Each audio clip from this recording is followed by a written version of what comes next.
มื้อนี้สิว่าปิ้งนูน่าพี่น้องนี่นูน่ามาพี่น้องนี่ใหม่สดเลยพี่น้องนี่ไปปิ้งนูน่ามาพี่น้องสามารถปิ้งกินกับตำบักแตงตำบักถั่วแซ่บๆมื้อนี้นี่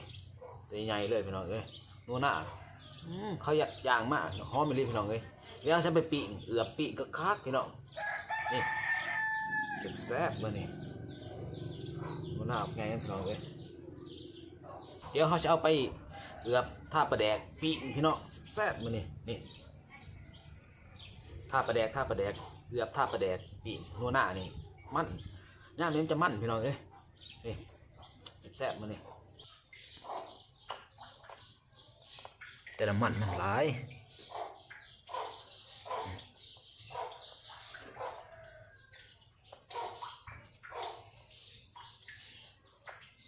มันในลีพี่น้องเอ้ยแซ่บมันนี่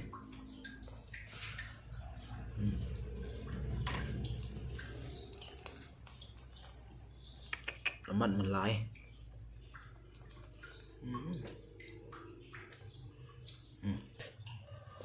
เดี๋ยวก็สุก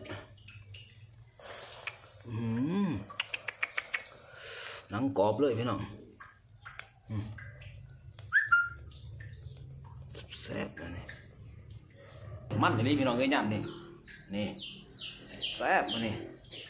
อุ้ยตัวบอกไงพี่น้องเอ้ยหอมอย่างนี้พี่น้อง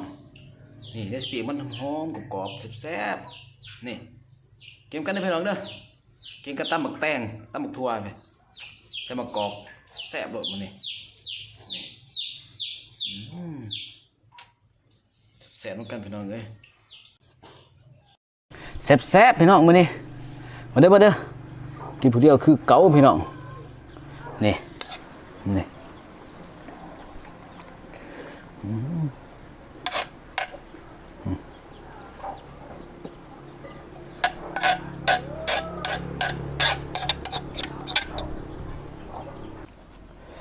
ปลาตัวนี้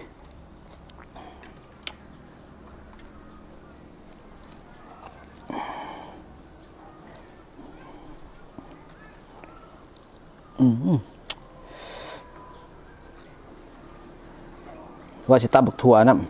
ำแตงซะจักแสบนี่ตับมันก็มีมาเด้อพี่น้องหอนเลยพี่น้องไอ้ผู้ควันออกทุกตัวเลยนี่มาเด้อ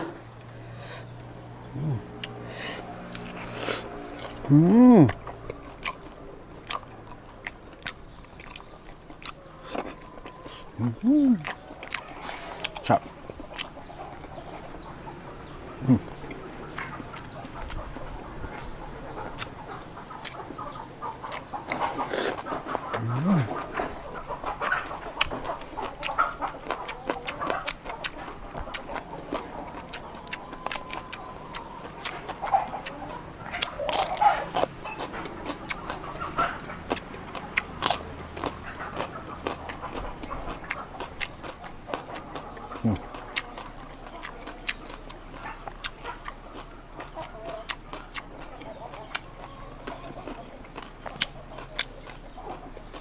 มันเลย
ข้ามเนี่ยเสีย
ห้างมันเสีย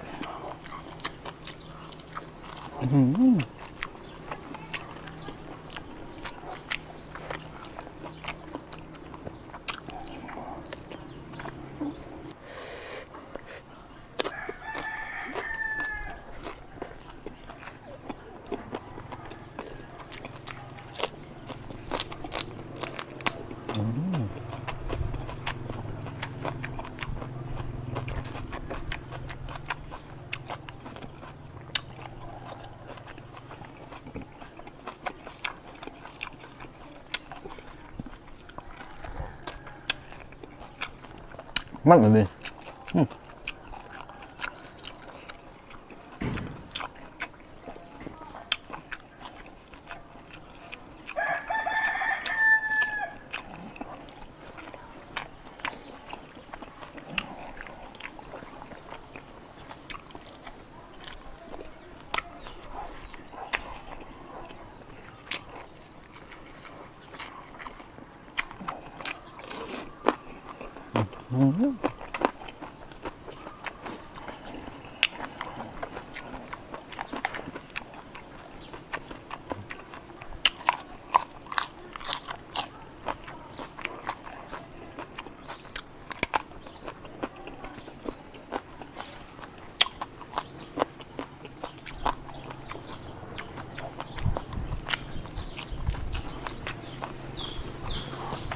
ร่มแห้ง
มันอะไร